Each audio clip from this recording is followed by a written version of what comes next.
What's going on, everybody? King of Dragons 5000 here, coming at you with another figure review. Today we'll be having a look at the Mattel WWE Basic Series 68A Dana Brooke from NXT brand. You can see it does have the NXT logo on the back. We do have an image of Dana Brooke right here. Her name, what series she comes from. And then on the back, other figures of this line do include Brock Lesnar, Kalisto, Braun Strowman, Bo Dallas, Neville, Finn Balor, Diamond Dallas Page, and of course, Dana Brooke. Not much more to say about her packaging. What we're going to do now is take a little break, get her opened up, and we'll go on to the rest of her review. So sit tight, everyone. And so here we have Dana Brooke posing out of the packaging. Now before we get on to the figure, let's have a good 360 of her. Being a basic figure, as always, she does not come with any accessories, which is a little shame. I didn't find one with a Slammy Award. But seeing as how divas, or women wrestlers, are one per case, I'm not going to, go through the trouble of finding the running chase for this. But overall, I really do like this figure, although they do some really questionable things on Dana here. Let's actually go into her details really fast, so we can go on to what I think is a little bit of a questionable choice. First off, the face sculpt. I'm not really a fan of this face sculpt. It doesn't look much like Dana Brooke at all. For one thing, the cheeks seem a little too full, and then they kind of give her like a double chin right here. I know she has a thicker face, but they just kind of overdid it here. And then with her lips as well, they're a little bit too big. I know what Dana Brooke looks like, but this figure does not look like her at all. And then add to it, they gave her this really white hair. I know she has like a really light blonde, almost silvery hair, but this is white. A really questionable choice for me. And then they did continue the paint for her attire, as you can see.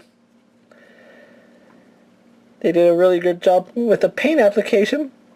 I don't know if I've seen this top before. I believe I have, but it does look like there's some mold lines right here, but it's not really noticeable. It looks good. The only part that is noticeable is her belly button right here, which I think she would have benefited if they sculpted, don't have the belly button there.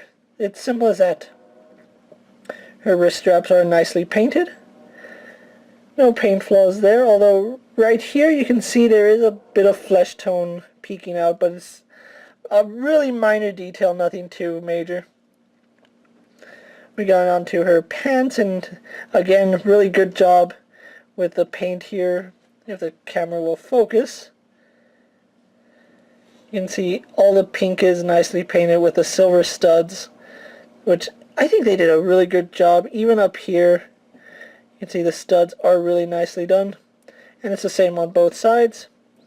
And now we get to the biggest issue that I might have with Dana, and it's her boots, actually. I don't know if you can see that.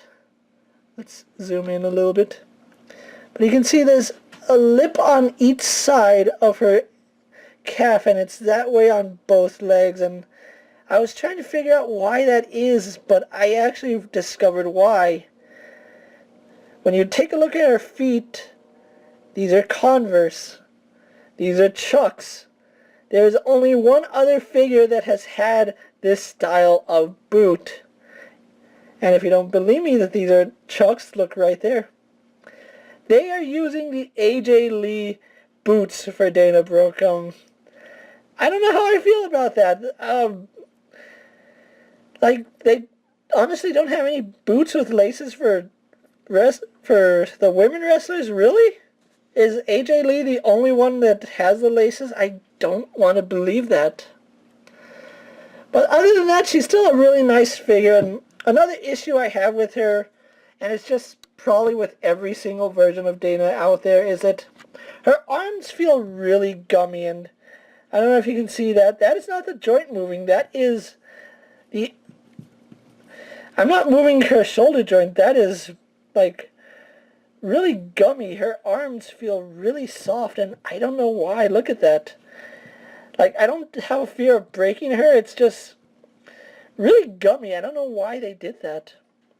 Like, out of all the pieces that should be soft plastic, which would be the hair and the head, why the arms? Like, you can even see me bend the arm like this, and I don't know why they went that route. And her feet, to a lesser extent, are a little soft, but really strange why they went with this type of plastic.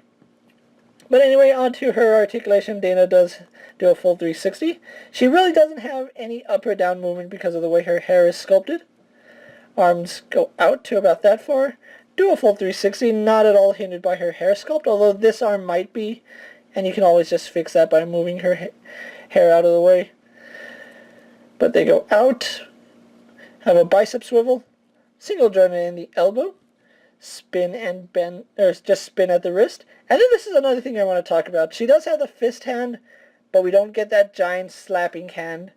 They need to do more of this. Get rid of that giant slapping hand because it's too big, doesn't work. Use this hand or use two fist hands. Easy as pie. I just solved the world crisis with that. But anyway, moving on to her articulation, she does have a diaphragm joint which does crunch forward and back. Not the best range of movement, but it does move. No side to side, or if it does, it's really non-existent. She does swivel at the waist. Legs go forward, back, and out to about right there, although they are a little loose going out, which is a little unfortunate. She does have a thigh swivel. Single jointed at the knee, but you do get good range of articulation there. A really tight boot swivel, and I'm actually kind of scared to like turn her boots a little further than that, because I don't think the joint right here is designed to support this tiny ankle. But she does have an ankle joint, which moves forward and back. And that's all the articulation on Dana Brooke. So what we're going to do now is take a little break, get her pose for my final thoughts, then we'll wrap up this review. So sit tight, everyone. And so here we have Dana Brooke pose for my final thoughts. Overall, I really do like the figure, but they did miss the mark on the face sculpt. The eyes are just too squinty. She has that double chin going for her, and her jawline is just too much. Another thing that would have been nice is if they actually gave her bigger arms. Dana Brooke has really nice arms, and this figure just doesn't bring that out. Kind of disappointed in that, but what am I going to do? Nothing really. Anyway, I actually found Dana Brooke at Toys R Us. I was actually surprised to see her on the shelves. I picked her up for about $7.99. Toys R Us is having a sale at the time I'm making this video. If you can find Dana Brooke for a really good price, I do recommend you pick her up. She'll look great in your display, and you do need the women's division to build up in your collection. And with that being said, guys, I'm KingofDragons 5000, and I'll see you guys later. Take care, everyone. My dream